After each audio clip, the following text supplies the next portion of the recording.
We're back with a brand new diamond farm, this time hopefully using more accessible mods for all of you wonderful people. This thing looks very similar to what I made maybe a year ago, 6 months ago. And I'm gonna be honest, it pretty much is, except now we are using slightly different mods and as such slightly different mechanisms and such. This farm will require 2 mods. One of them is semi-optional. This farm is built using 2 mods, but you can get around one of the 2. The first one that actually gives us the recipe for diamonds is Create Ultimate Factory, which lets us get 9 blocks of coal and some lava into a diamond. Create Ultimate Factory will be required for this, and unfortunately there's not a way to get diamonds in the base create mod, so you will have to install that mod. The other one that is semi-optional, but is going to be required for this build is Create Crafts and Additions, which adds a straw, which lets us pump lava directly into a blaze burner. This farm works pretty simply. We are just going to put in logs up top here. You can obviously automate this with a farm, which is one of the 2 schematics you'll see in the description, where we already have a tree farm built into it. But as you can see, we are smelting up a bunch of logs, converting that into charcoal, haunting that into normal coal, which we will then compact into coal blocks, into diamonds, and then all the diamonds will get stored in this output here. At the max speed, this thing uses 4,096 stress units. You honestly don't need it to be that fast. You could probably half or even quarter the speed and it'll still work perfectly fine, and then you only need 1,000 stress units, which is 2 large water wheels. I'm bumping this up to max speed though, just to show you how it works, how quick it is, and as you can see, there is our first diamond in the mix. You did notice that we put in a row of logs and we got 6 diamonds in return. Unfortunately, compared to at least my previous diamond farm, this recipe is a little bit more expensive, requiring 9 blocks of coal per diamond, which I think just makes it more balanced, but if you don't like that, you can, I don't know, suck it up. Today we are going to be going over how to set up the schematic. Both of these schematics are basically the same. This one just has a tree farm in the back. And then I'll go over building the completed farm, including the tree farm and everything that you need, so that you could just turn it on and run it. Before we begin though, you will need a way to power it. As you can see, I'm just using a creative motor, and then you'll also need an infinite lava source back here to supply the blaze burner and the basin over here with lava enough to crush the coal blocks. If you need to know how to get infinite lava, I have a video on that. I'll put it in the top right of the screen, so definitely check that out afterwards. Infinite lava is so useful, so it's not going to be a waste of your time, I promise. All right, that should be good. Let's get into the tutorial. We are going to be building this farm over here, which includes the tree farm in the back, and that's honestly the only real change. We have switched out the input barrel for a chest just so we could throw out all the non-log things, and then we're just dropping the logs in there. But yeah, let's get started. So to set up the schematic, we are just going to place this in here. I'm going to rotate it around just so we could see it a little bit better, and then paste it in. So as I mentioned, you're going to need to supply it a source of power. This can be from any of the spinning locations. Just make sure this belt and these fans are going the right way. If you don't see fan particles, make sure you have particles set to on or minimal and not decreased, or one of those things. Just make sure the particles are on. And you can, as I mentioned, power this from literally anywhere as long as everything's spinning the right direction. You will also need feeding in back here an infinite lava source. You can pipe this in with, believe it or not, pipes. I'm just using a creative fluid tank, but you're gonna have to do something real. So once we have power and lava, we're going to need to put in a lava source on this block here underneath this smart chute. You should see the fan is now blowing lava particles onto this block. You're then gonna come over to here, and you could see that we have a sign here that says put redstone dust on this block to turn on the tree farm. So we're going to have to grab some redstone dust and turn this thing on. But before we do that, I don't know why this has happened. This is weird. We're just going to replace all these, and I'm just placing in the rails again. And then you're probably not going to have a minecart here.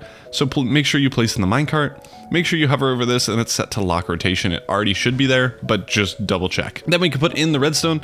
If you don't have the minecart in the whole contraption going, make sure that you have the glue set up properly. You just need to glue everything together. It doesn't super matter how you do it as long as it's glued. After that, we should be good on the tree farm. Now all we have to do is wait for trees to grow, and then the schematic should be done. I'm just speeding up the random tick speed here so that we get a bunch of trees. Obviously, your trees are not going to grow this fast, and you can, if you want to, increase the size of this tree farm just to get as many diamonds as you possibly need. But as this starts growing, you should see that logs are going through here into the chest and dropping out to be smelted. All the other log things like sticks or saplings should get thrown out straight into the lava. If you have a different Minecraft version and these filters aren't being set for you, just set this one to charcoal, this one to coal. I'll want to put a list filter in the basin itself for coal blocks and diamonds, and then you're going to have a diamond brass funnel output here, and then we don't technically need a brass funnel input here. If you want, you can switch that out. But this one is going to also be set to diamonds. All right, and as you can see, we are already haunting up a bunch of charcoal into coal, and we already have 4 blocks of coal. So once we get our 5 more, we'll be able to actually get a set of diamonds. And there we go, our diamonds are going in now. We have diamonds in this barrel. That means this farm is working, and we can get on to the block by block tutorial. To start the block by block tutorial, we're going to need a 3x8 area. If you're doing the tree farm, just increase this by 1, so a 3x9.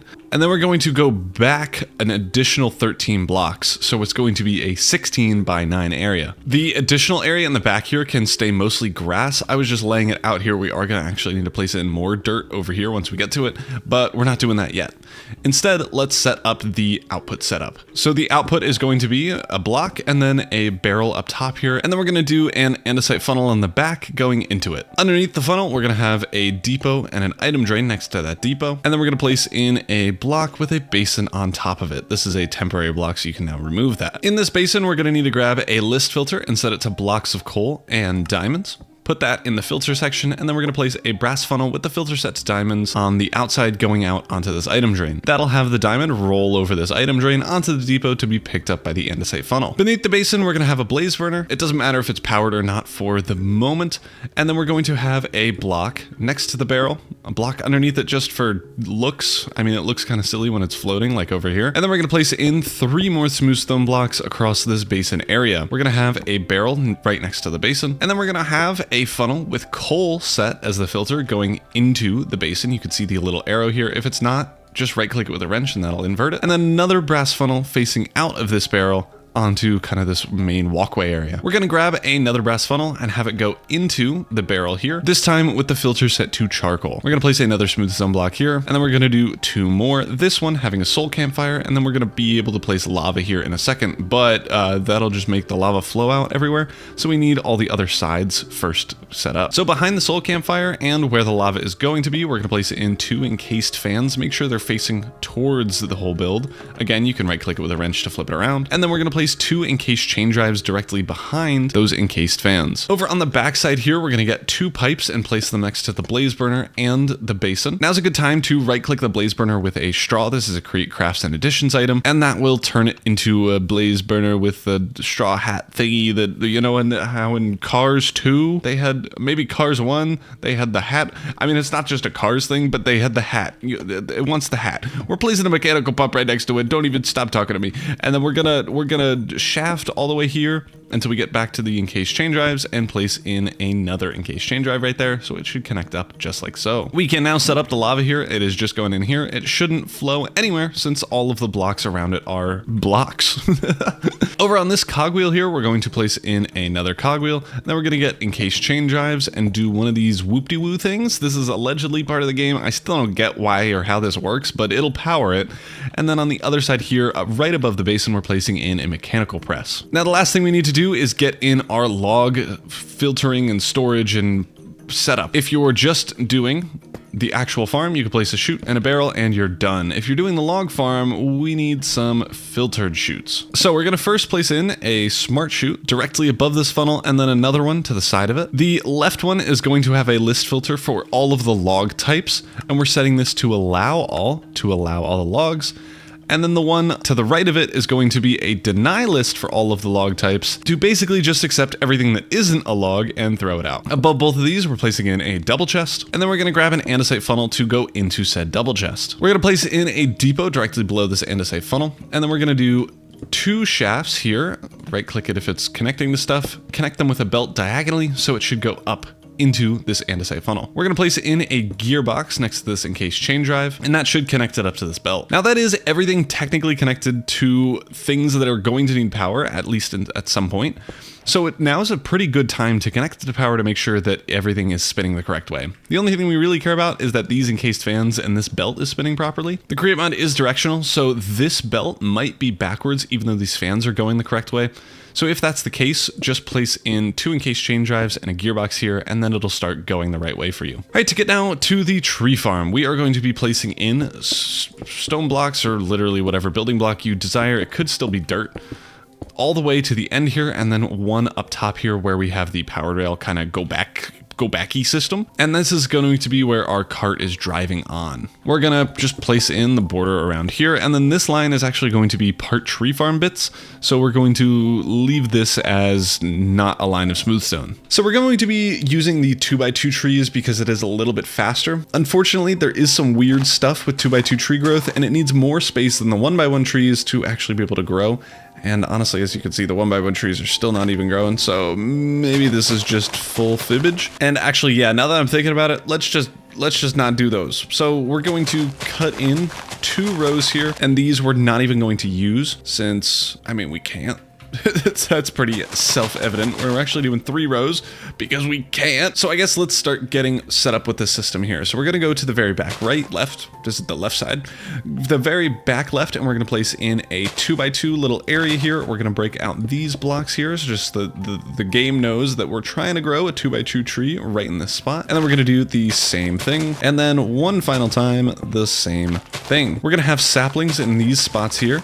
We're not going to place them in yet though, and that'll just give us some extra floor space to actually place these things. So then we're going to just do the same thing all the way along, following the pattern as we've already laid out. If you're underground, you are going to need, I think, 15 blocks above this for these trees to grow. So make sure you're doing that. And you're going to need light levels, so I would recommend replacing some of these smooth stone blocks with glowstone. Get out of here. Yeah, scram! Next, let's get in the rail system. We're going to place in a powered rail, a lever on top of this block, and we're going to power it.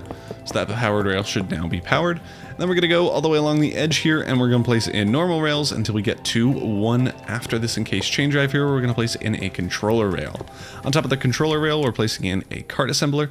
Right click the side of this and set it to lock rotation, and then we're going to place a minecart underneath. Over there, I had a system where we needed a smart observer, but honestly, just power this bad boy and it should go. And of course, when it has nothing in it, it goes kind of slow. But once it gets back, there we go. Once it gets back, we can actually set this up with the whole contraption that mines all the logs and places back all the saplings. So directly on top of this cart assembler, we're placing in 2 barrels, and that'll just connect it up to the rest of the machine. So here we're going to place in saws, and we're just going to have them go all the way along on the ground floor up until the edge here. On the top side of these barrels, we're going to place in deployers, and I like it so that the sapling face is facing towards us on either side, and then we're just going to go all the way down again, and we should see all of these deployers are now filled in. We're going to need to set the filters for all these deployers to spruce saplings, and then we're going to need to glue the whole thing together. Again, it doesn't really matter what the vibe is. Oh, one thing I forgot, we need portable storage interfaces. So we're going to shift click in a portable storage interface so that it's facing the other way.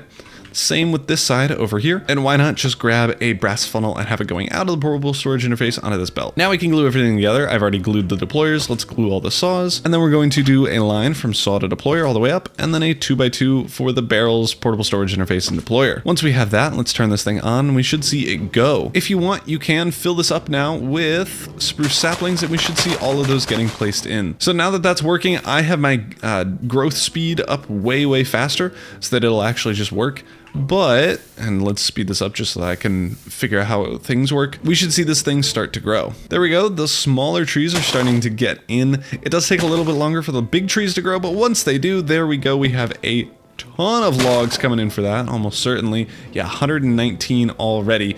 Yeah, the big trees are the way to go. And maybe you need 40 blocks? This feels way taller than 15. I think the more space you have above it, the more logs you'll get, so it is worth digging out a ton of space if you're underground.